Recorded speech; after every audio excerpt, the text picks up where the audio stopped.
Bonjour, je suis Santov Benjo, porte-parole de la direction de la diplomatie nationale d'Israël, ici pour vous fournir des mises à jour quotidiennes et des nouvelles en français.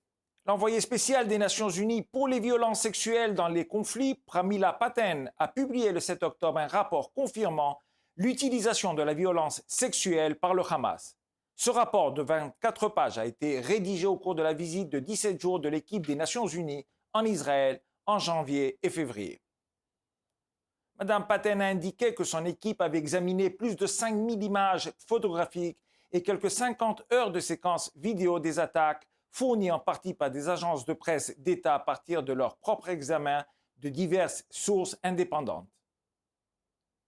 Elle a souligné que le matériel fourni était authentique et non manipulé. Certains éléments ont été recueillis à partir des caméras corporelles et des téléphones portables des auteurs des attentats eux-mêmes.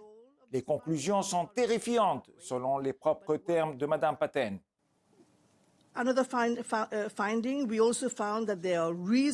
avons également constaté qu'il existe des motifs raisonnables de croire que des violences sexuelles liées au conflit, y compris des viols et des viols collectifs, ont eu lieu pendant les attaques du 7 octobre dans au moins 3 endroits. Sur le site du festival musical Nova et ses environs, sur la route 232 et dans le kibbutz Re'im.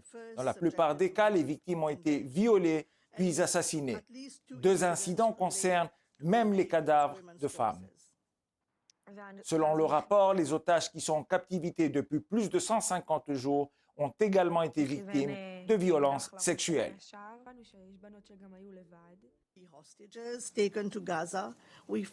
Nous avons trouvé des preuves claires et convaincantes que des violences sexuelles, notamment des viols, des tortures à caractère sexuel et des traitements cruels, inhumains et dégradants ont été commis contre les captifs.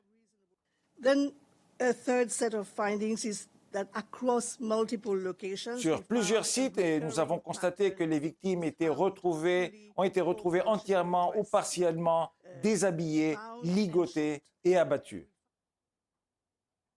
Malgré la gravité des conclusions du rapport, le Hamas n'a subi aucune répercussion de la part de la communauté internationale. Le secrétaire général des Nations Unies n'a pas encore pris la décision de déclarer le Hamas organisation terroriste ou de sanctionner ses partisans.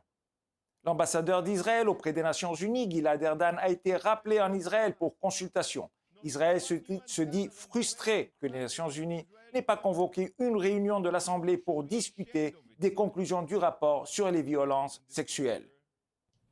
So today, right before International Women's Day, aujourd'hui, juste avant la Journée internationale de la femme, vous entendrez des témoignages sur les atrocités sexuelles que subissent les femmes israéliennes en raison de l'apathie et de l'indifférence des Nations Unies. Mais une partie de l'ONU n'a pas seulement fermé les yeux sur ces atrocités, certains de ses employés ont participé aux atrocités commises. La nuit dernière, Tsahal a dévoilé des renseignements indiquant que plus de 450 employés de l'UNRWA appartiennent à des organisations terroristes dans la bande de Gaza, principalement le Hamas. Les forces de défense d'Israël ont révélé 2 enregistrements incriminant 2 enseignants de l'UNRWA ayant participé au massacre du 7 octobre.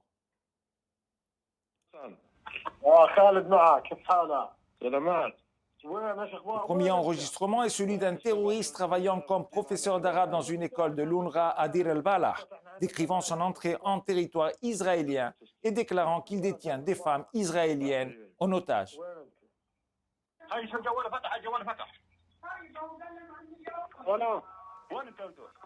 Le deuxième enregistrement montre un autre terroriste qui est également enseignant dans une école primaire de l'UNRWA à Khan Younes, disant à sa famille qu'il se trouve à l'intérieur du territoire israélien. Plusieurs rapports montrent que les organisations terroristes de la bande de Gaza exploitent régulièrement les organisations d'aide humanitaire internationale à des fins terroristes. Après que des pays comme la Suisse, l'Allemagne, la Roumanie, l'Italie, les États-Unis, le Royaume-Uni, le Canada, l'Australie et la Finlande ont déjà bloqué leurs dons à l'UNRWA, il est clair que l'agence gérée par les Nations Unies a beaucoup à faire pour regagner sa crédibilité aux yeux du monde. Comme toujours, nous sommes à votre disposition 24 heures sur 24 pour répondre à vos questions aux coordonnées indiquées à l'écran. Merci de votre attention.